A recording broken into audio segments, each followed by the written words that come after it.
Versalles, 1682. El lugar más elegante de Europa y también uno de los más apestosos. Luis XIV, el Rey Sol, acaba de trasladar oficialmente la corte francesa aquí. Miles de cortesanos, nobles y sirvientes viven entre salones dorados, espejos inmensos y jardines perfectamente trazados que se extienden hasta donde alcanza la vista.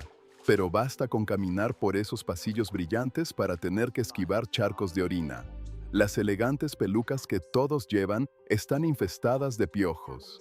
El olor a excremento humano se mete incluso en los salones más lujosos. Bienvenido a la realidad sucia y nauseabunda de Versalles. El palacio más glamuroso de Europa era también uno de los lugares más inmundos en los que alguien podía vivir.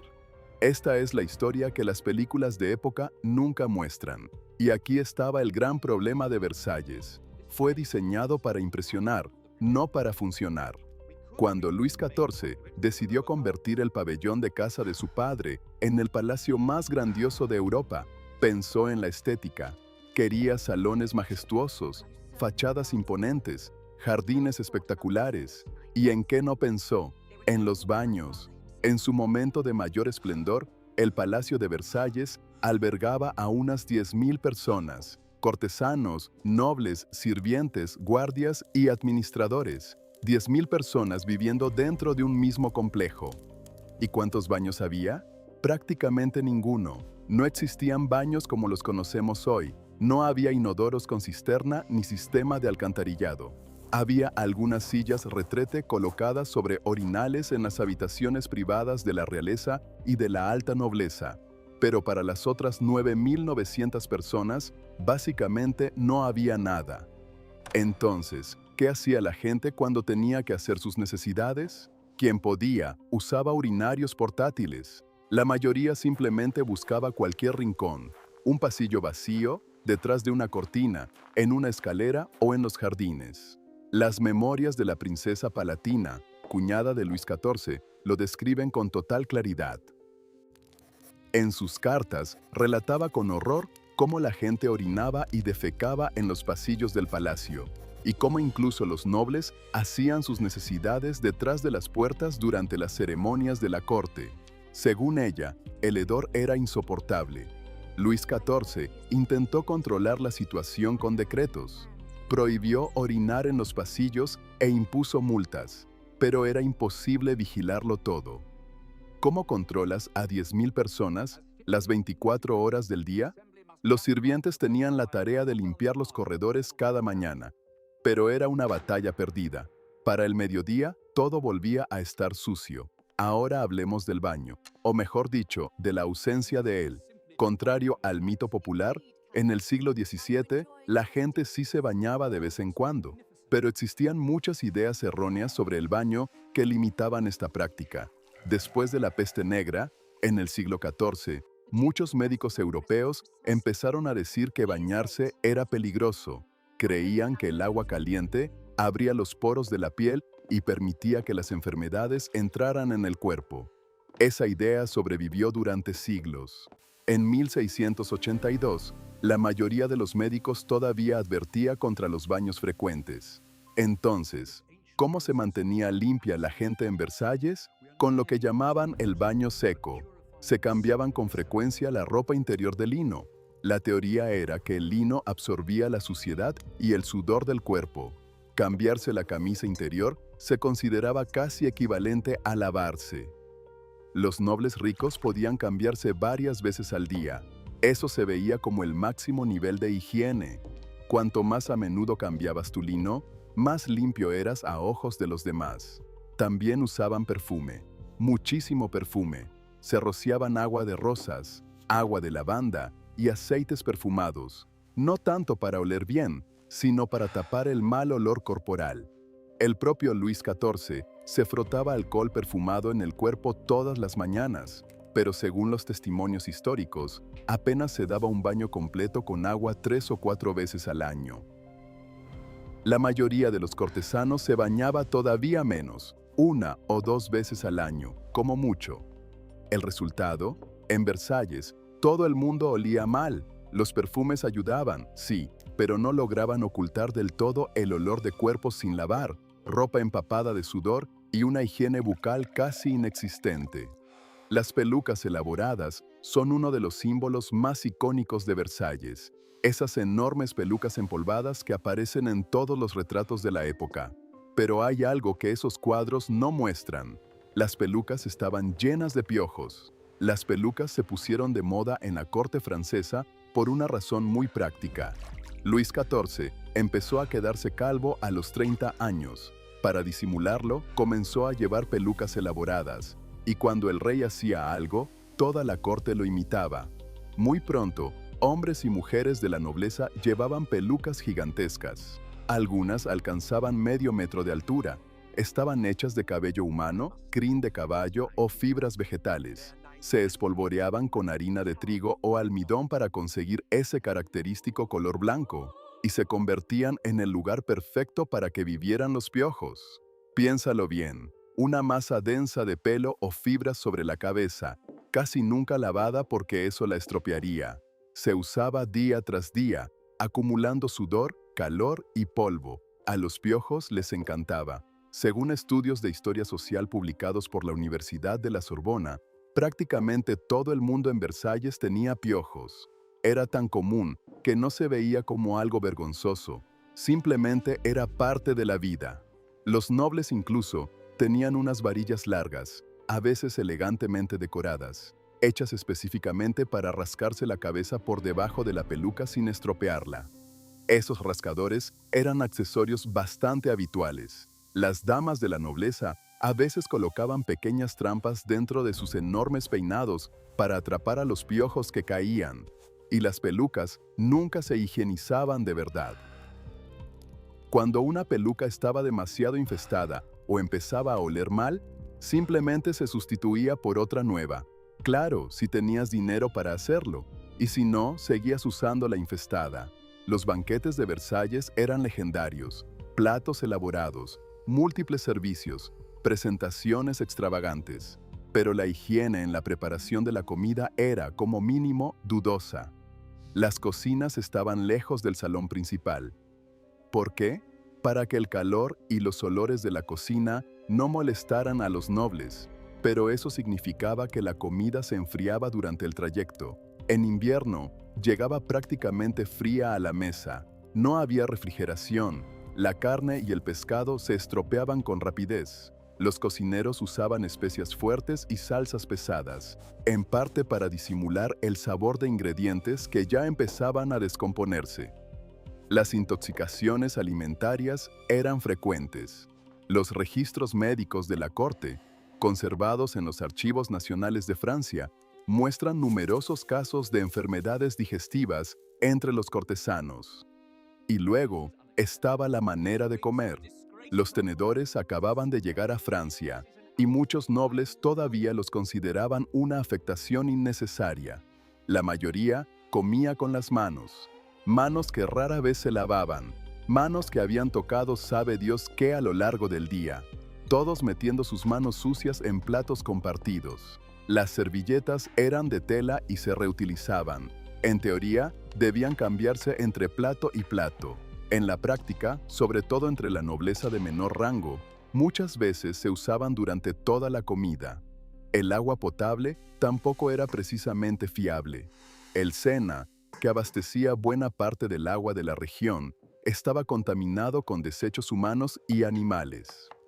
La gente prefería beber vino, cerveza o sidra, no porque fueran alcohólicos, sino porque el alcohol ayudaba a eliminar parte de los patógenos presentes en el agua. Y ahora hablemos de los aposentos y de la privacidad. La privacidad en Versalles era un concepto muy extraño. Ni siquiera los nobles más importantes la tenían de verdad. Las habitaciones no contaban con pasillos privados. Para llegar a tu cuarto, muchas veces había que atravesar los aposentos de otras personas. La gente entraba y salía constantemente. Los sirvientes dormían en cubículos diminutos sin ventanas o directamente en camastros improvisados. Sus condiciones eran peores que las de la nobleza. Pero, visto con ojos modernos, nadie vivía allí con demasiado confort.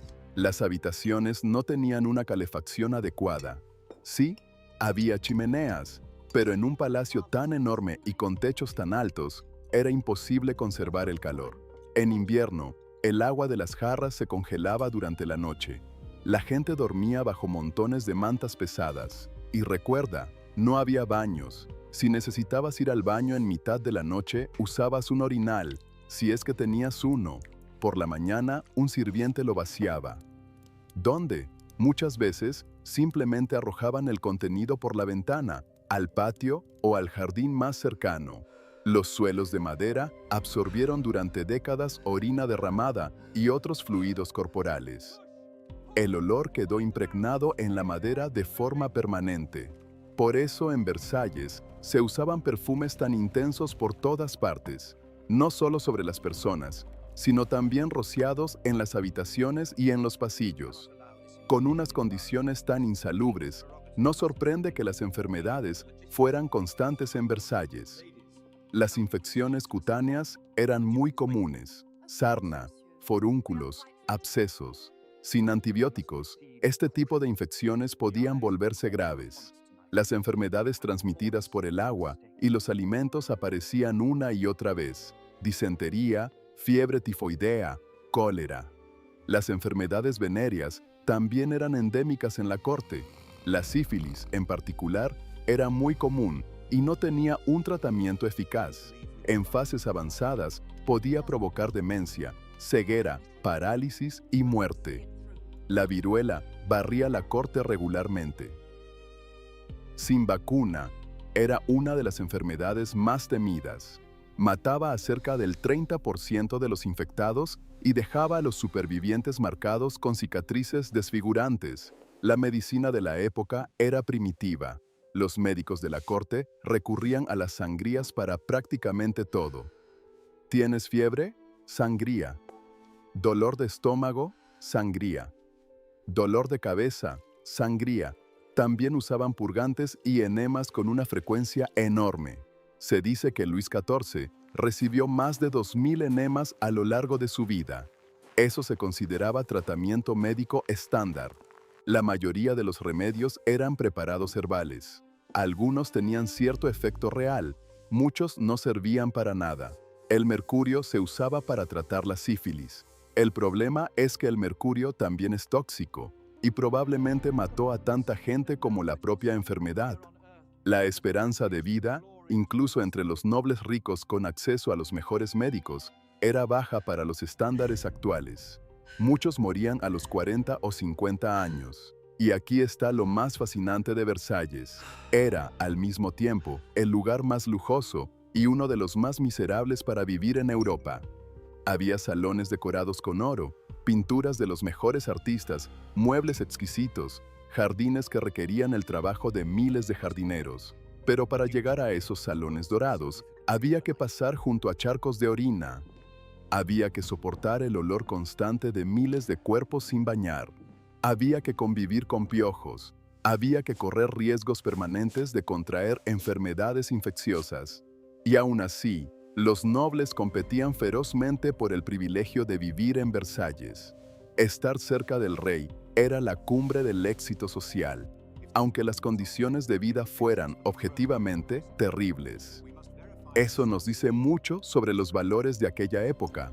La posición social y el acceso al poder valían más que la comodidad física o la salud. La gente aceptaba soportar condiciones miserables por el estatus que Versalles ofrecía.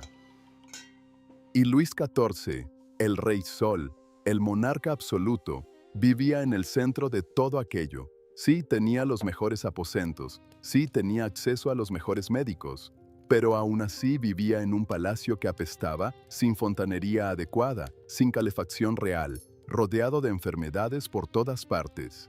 El poder absoluto en el siglo XVII seguía significando vivir en condiciones que hoy consideraríamos intolerables. Versalles nos enseña algo incómodo. La grandeza y la miseria pueden convivir en un mismo lugar. Puedes tener todo el oro del mundo y aún así no tener un baño decente. Los nobles de 1682 vivían rodeados de un lujo inimaginable: salones resplandecientes de oro, jardines que parecían sacados de un sueño, obras de arte que hoy valdrían millones, pero tenían que caminar entre charcos de orina, vivían con piojos, comían con las manos sucias, morían por enfermedades que hoy tratamos con una simple pastilla. El glamour tiene un precio, y en Versalles, ese precio era la dignidad humana más básica.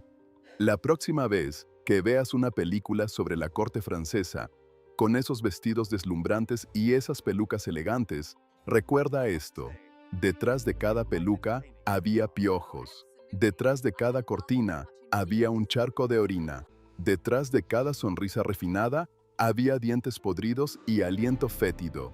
Esa es la realidad que el cine nunca muestra. Este video solo fue posible gracias a las sugerencias que dejaste en los videos anteriores. Así que sigue comentando qué épocas y qué lugares te gustaría ver por aquí, porque este canal es tan tuyo como mío. Las principales fuentes incluyen las memorias de la princesa Palatina, conservadas en los Archivos Nacionales de Francia, estudios de historia social de la Universidad de la Sorbona y registros médicos de la corte del siglo XVII. Todo está documentado. Todo esto fue real. Deja tu like si descubriste algo nuevo sobre la verdadera cara del glamour de Versalles. Suscríbete para el próximo documental, donde seguiremos revelando las verdades más incómodas de la historia. Y recuerda, la historia real siempre es más interesante que la fantasía. Hasta el próximo video.